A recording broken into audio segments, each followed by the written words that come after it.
This morning, thousands of Haitians still in the streets searching for loved ones and neighbors after Saturday's devastating quake. At least 300 people are confirmed dead and more than 1,800 wounded.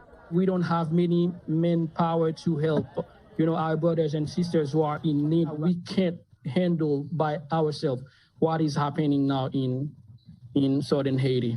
Mes amis, en direct. The country, already one of the poorest in the world, left reeling. Schools, churches, roads, and homes all gone.